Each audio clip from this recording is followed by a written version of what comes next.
Carmine is totally dramatic. The fact that she's here being like, a new generation, I must imprint myself upon their psyche, is the most Carmine thing ever. Yeah, she's not very good. Mac and Edie are just autonomously woohooing in Dove's bed, like behind them, while she's like sitting outside with her boyfriend. This is like the most awkward thing that's ever happened. Hello from the void, it's Rose. Welcome back to my channel, my Not So Berry challenge, and welcome to Grey Gen. It's official, I made it to series 4, the 4th generation of a challenge. This never happens. I'm normally like a one generation and done kind of gal, so really proud of myself there.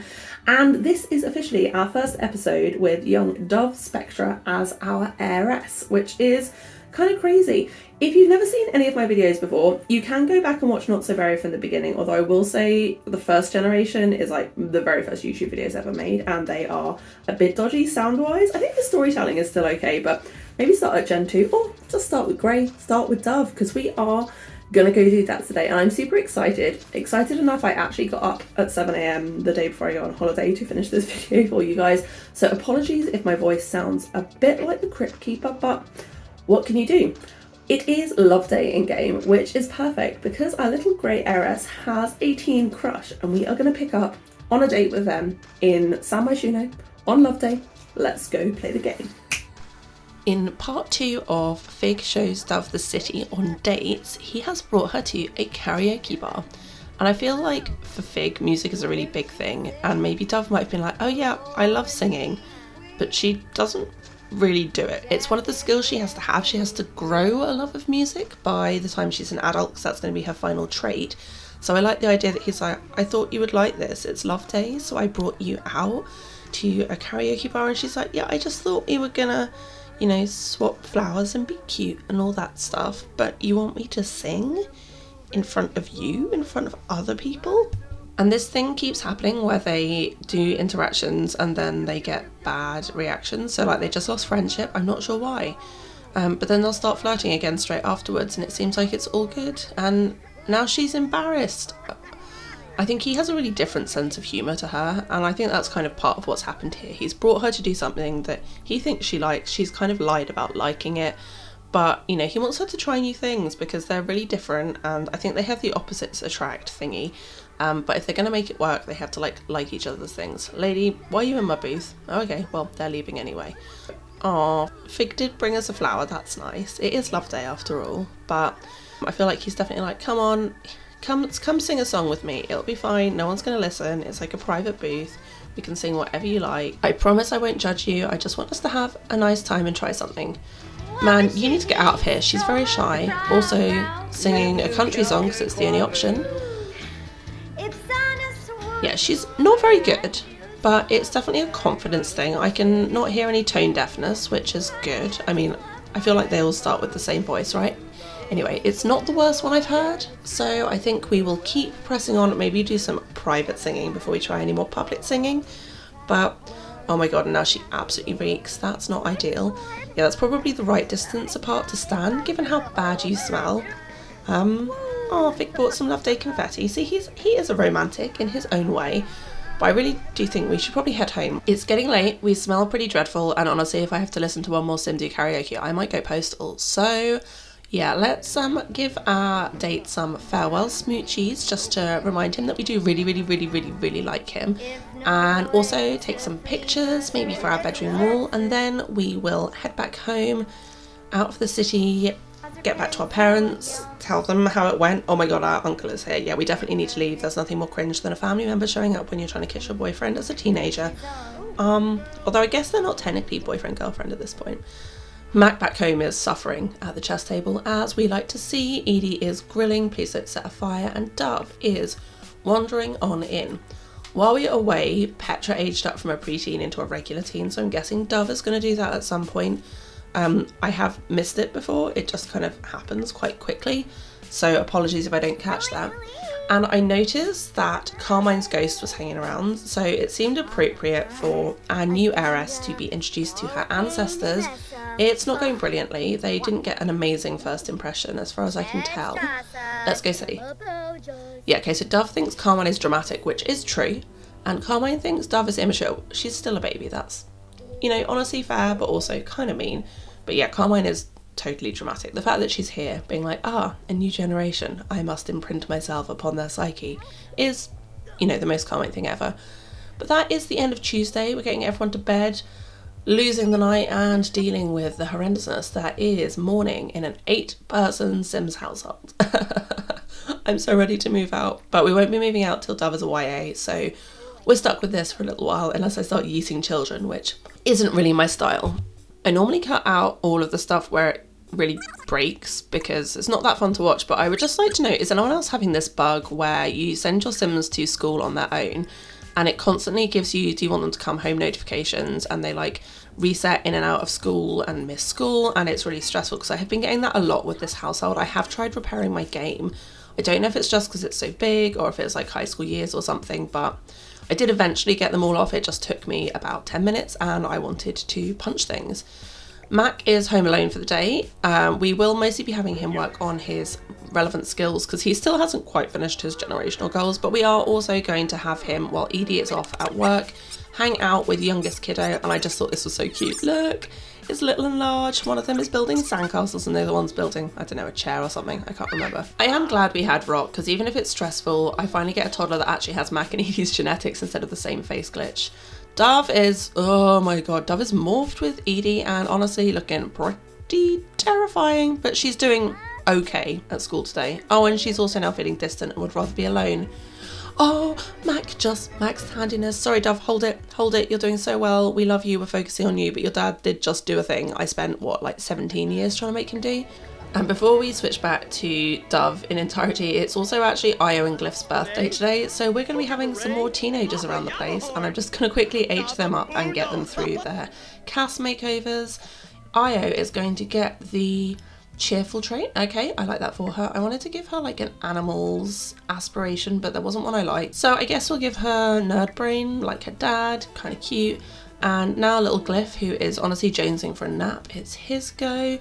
Glyph, get those candles, buddy. Let's see how you grow. Woo, yay, birthdays.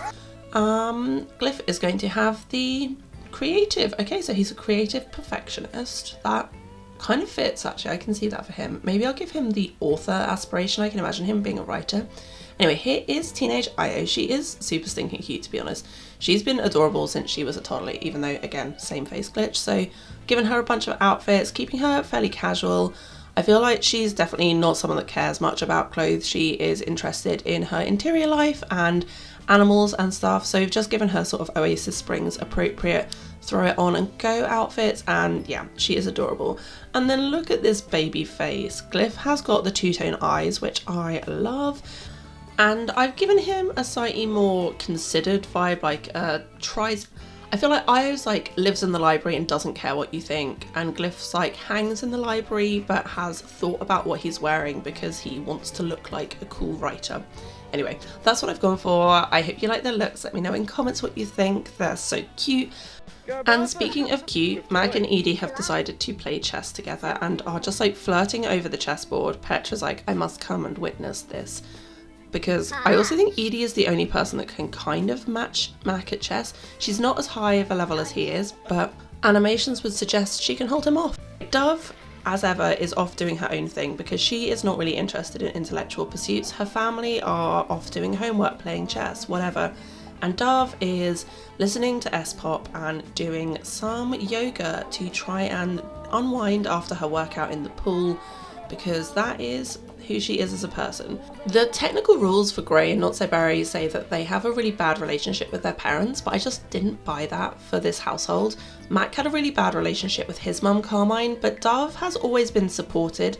I think they just don't really understand her. She has a different rhythm. The rest of the family are all nerdy, indoorsy folks, and she is outdoorsy, you know, up at 5, in the pool, swimming before school. She doesn't care if she smells a little bit bad. The main thing is she gets her workout in, she works hard for the swim team, and she'll try and keep her academics up because she knows it's important to her parents, but it's just not what she loves. It's not what she's good at. It doesn't come naturally to her. Can we appreciate for 1 second that we've got an empty house? This hasn't happened in sim years. You want to invite, I think Christian is on the swim team, so we're actually going to go one better than that. And oh my god, Petra, did you shit your pants at school today? Girl, we're actually going to get Dove to invite the entire swim team over for like swim practice. This isn't really the visual aesthetic I wanted. This is, however, the tracksuit I picked out for them all to wear, and they literally never wear, which is so annoying. I also picked out like a swimsuit for them to wear, but yeah, my vision for swim team has been ruined. I wanted them to hang at a pool, have like matching team outfits, to swim laps at the same time, and none of that works. So this is what swim team looks like. It's like 4 random teenagers just going round and round in our tiny backyard pool because it's the only way I can have it work. The Sims, ruining my life. It seems like the second I stopped focusing on Mac, he was like, yeah, I'm just gonna get level 9 logic now. You thought I wasn't gonna do this, didn't you? Haha, fool. Well, I'm sorry, buddy, but you had 26 episodes, and the fact that you've only just got down to it now is not my problem. I have a date with a little grey Jen and her sister who are hanging out, being adorable. But speaking of adorable, Fig has appeared out of nowhere. Dove has the want to do stargazing with him, so I think we will have them just chill out on the ground, do that. I like the idea that Dove, this is something that Dove definitely knows more about. She's like, yeah, my dad actually is an astronaut, so like I can show you all the constellations because it's the one thing I thought was cool that he did. Anyway, they are being adorable and I am here for it. I want their relationship to be like a mixture of like pure puppy love and then the sort of inevitable angst of being a baby. Oh my god, Mac, and no, get back on the floor, keep stargazing. I cannot. Mac and Edie are just autonomously woohooing in Dove's bed, like behind them, while she's like sitting outside with her boyfriend. This is like the most awkward thing that's ever happened. Mac, buddy, is he finally like growing into his Carmine that's like, oh, you wanted to not pay me attention anymore? Well, about that, yeah, not cool, buddy, not cool. Don't love that. Fortunately, none of the other kids seem to have noticed, so only I got scarred by that particular happening. Thank you so much, Mac and Edie. Oh, and Ghost Floor is here. We can introduce ourselves to another dead ancestor. That's fun. Looks like we also have like a bad first impression of each other. What is it about Dove? Oh, she thinks Floor is shallow. That is true. I'm thinking about building a graveyard because having this many ghosts on the lot means I never get to speed run through the night, and it doesn't make sense to me that Dove would have like Flora or Carmine's gravestones just like out in the house, like she's not close with them. Let me know in comments what you think. What would you do? Now, I've got to apologise for a really ugly cut. We've lost most of Friday. This wasn't intentional. My game has been really buggy. And I don't know if you can see, I've been having horrendous lag and all sorts of things have been going wrong. Anyway, in all the fuss of like multiple restarts, I didn't record Friday daytime, so I couldn't tell you what happened, but nothing super major other than the fact that Rock apparently back home is absolutely furious. So I have had on Friday night Edie bring Dove and Petra and Fig to the Spice Festival because I felt like Edie actually was super adventurous and she's like, well, if you're interested in the city, Dove, like let me show you the things I know about. Edie is a specialist in archaeology. She's spent a lot of time in Selva Dorada and I feel like she'd take her daughter out for food and being like, look, your mum's cool too. Because like, let's be honest, Edie is cool.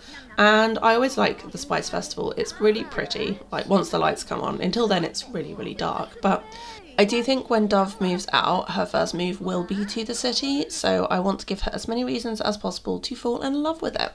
Fig doesn't seem to have shown up, which is kind of awkward. He was invited, but I don't know where he is, which is definitely not going to win him any brownie points with Edie. Or with Dove, to be honest, who I feel like is quite a punctual person. So she's just sitting here with her family and texting him saying, where are you? I thought you were going to meet us. This is kind of awkward. Could you let me know what's happening, please? And her mum and sister are just trying to cheer her up, like, oh, I'm sure, you know, something happened. Anyway, he did eventually turn up. I had to re-summon him to the lot because he just didn't come off the first time. And it turns out he hasn't actually, like, formally met Edie, even though he chatted to her in the kitchen. Uh-oh, I spot a red sentiment. Edie thinks Fig is unreliable, which, honestly, completely fair. He didn't show up when you invited out for a nice dinner, and now he's sitting on a different table for unknown reasons, which obviously is really Sims 4 routing, but we're going to blame it on him because I want to drive small wedges.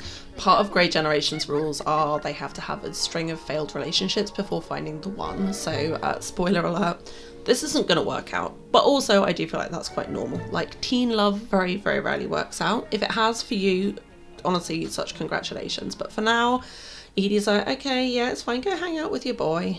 Just don't do anything I wouldn't do, which, to be honest, based on earlier and what you did in Dove's bed is almost nothing. But, oh my god, is Fig leaving already? He literally, like, sat down, gave us, like, a peck on the lips, and then I was like, okay, babe, I've got to go. We went to all this effort to bring you out on a nice evening with our family and you've left us alone. Well, do you know what? On that note, I'm going to end the episode. That is sort of the perfect thing to set up what's going to happen at the beginning of this generation. Dove is off on her own, heading home with very mixed feelings. On the one hand, she has like a cute guy in her life that she's really into. On the other hand, he doesn't like the same things she does. She's really dedicated to sport, to fitness, to, you know, her team and her family also. And he isn't making a huge effort there. So that is going to be playing out across the next couple episodes. I really hope you've enjoyed this first episode of Grey Gen. Let me know what you think in the comments. I read every single one. I reply to every single one unless I miss them. And if you feel like liking and subscribing so you can see more of what I do, that's awesome. If not, I'll see you in the next video. Love you so much. Bye.